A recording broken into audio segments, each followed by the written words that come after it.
Hi అండి, నమస్తే. Welcome back to our channel mom's kitchen recipes. సొరకాయ అంటే నచ్చని వారి కోసం ఇలా సొరకాయ కోఫ్తా కర్రీ చేశారంటే లొట్టలు వేసుకుంటూ మరీ తినేస్తారు, అంత బాగుంటుంది.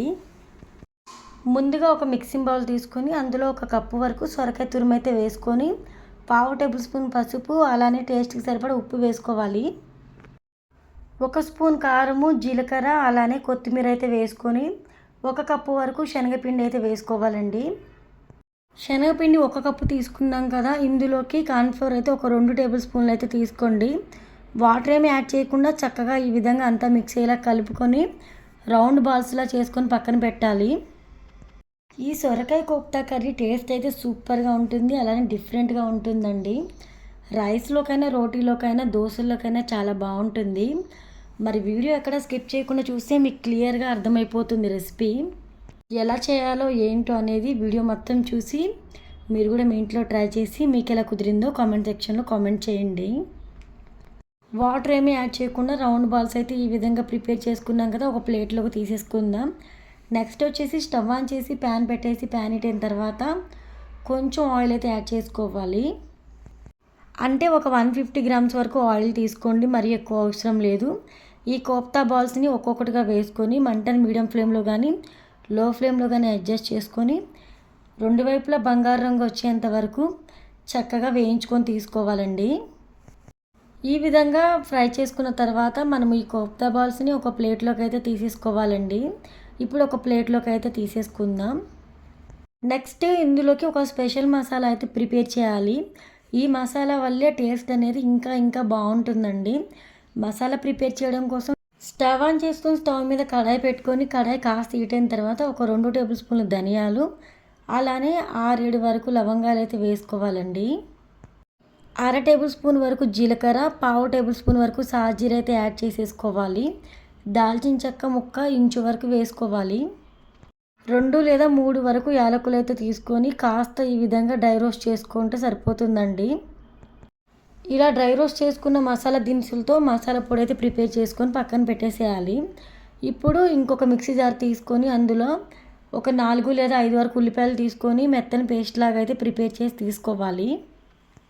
కర్రీని ప్రిపేర్ చేసుకోవడం కోసం స్టవ్ ఆన్ చేసుకొని స్టవ్ మీద ప్యాన్ పెట్టుకొని ప్యాన్ హీట్ అయిన తర్వాత ఒక 2 టేబుల్ స్పూన్లు ఆయిల్ అయితే యాడ్ చేసుకొని ఆయిల్ కాగిన తర్వాత 1 టేబుల్ స్పూన్ వరకు జీలకర్ర, బిర్యానీ ఆకు, 2-3 లవంగాలు, అలానే దాల్చిన చెక్క ఇంచు వరకు తీసుకోండి.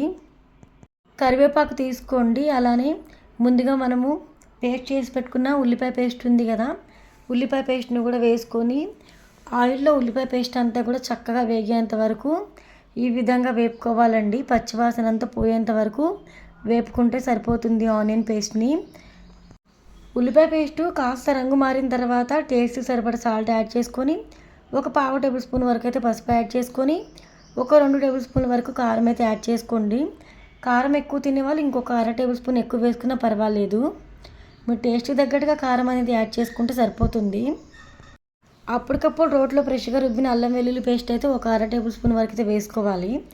మనం ఆల్రెడీ స్పెషల్ మసాలా ప్రిపేర్ చేసి పెట్టుకున్నాం కదా, ఆ స్పెషల్ మసాలాలో నుంచి ఒక 1/2 టేబుల్ స్పూన్ మసాలా తీసుకొని ఇప్పుడు ఈ కర్రీలోకి వేసుకొని మంటను లో ఫ్లేమ్లో అడ్జస్ట్ చేసుకొని మసాలాలు ఏమీ మాడకుండా ఈ విధంగా చక్కగా ఫ్రై చేసుకోవాలండి. ఆ తర్వాత 2-3 టమాటాలు తీసుకొని పేస్ట్ చేసుకొని ఈ విధంగా టమాటో పేస్ట్ ప్రిపేర్ చేసుకొని టమాటో పేస్ట్ని కూడా వేసుకొని టమాటో పేస్ట్ నుంచి పచ్చివాసన ఏమీ లేకుండా ఉండేలాగా ఈ విధంగా కలుపుకుంటూ ఫ్రై చేసుకోవాలండి. ఇలా ఫ్రై చేసుకున్న తర్వాత గ్రేవీకి సరిపడా వాటర్ యాడ్ చేసుకోవాలి. నేను ఇక్కడ పెద్ద గ్లాసులు వాటర్ అయితే యాడ్ చేస్తున్నానండి. గ్రేవీ చిక్కగా చాలా టేస్టీగా అయితే కుదురుతుంది. 1 గ్లాస్ కంటే ఎక్కువ వాటర్ యాడ్ చేయకండి. 1 గ్లాస్ అంటే పావు లీటర్ వాటర్ తీసుకున్నాను నేను ఇక్కడ మనకి కర్రీ అనేది బాయిల్ అవుతూ ఉన్న టైంలో మనము కోఫ్తా బాల్స్ ఆల్రెడీ ప్రిపేర్ చేసి పెట్టుకున్నాం కదా, సొరకాయ కోఫ్తా బాల్స్ ఏవైతే ఉన్నాయో అవి కూడా వేసుకొని ఈ విధంగా కలుపుకుంటూ చక్కగా ఉడికించుకొని ఆ తర్వాత మూత పెట్టేసి మంటని లో ఫ్లేమ్లో అడ్జస్ట్ చేసుకొని ఒక 10 నుంచి 15 నిమిషాల వరకు చక్కగా ఉడకనిచ్చారంటే మనకి కర్రీ అనేది చాలా యమ్మీగా టేస్టీగా ప్రిపేర్ అవుతుందండి. ఫైనల్గా కాస్త కసూరి మేతి అయితే వేసుకొని స్టవ్ ఆఫ్ చేసి దింపేయడమేనండి. ఇంతేనండి, చాలా సింపుల్ అండ్ టేస్టీగా ఒక కొత్త రెసిపీ నేర్చుకున్నాం కదా. మరి మీకు ఈ రెసిపీ నచ్చింది అనుకుంటే వీడియోకి లైక్ ఇవ్వండి. వ్యూస్ ఎన్ని వస్తున్నాయో కానీ లైక్స్ మాత్రం చాలా తక్కువ వస్తున్నాయి. వ్యూస్ కంటే కూడా లైక్స్ చాలా తక్కువ ఉంటున్నాయి. చాలామంది చూస్తున్నారు కానీ లైక్ చేయట్లేదు. సో లైక్ చేయడం మర్చిపోవద్దు. లైక్ చేయండి, ఛానల్కి సపోర్ట్ చేసేయండి.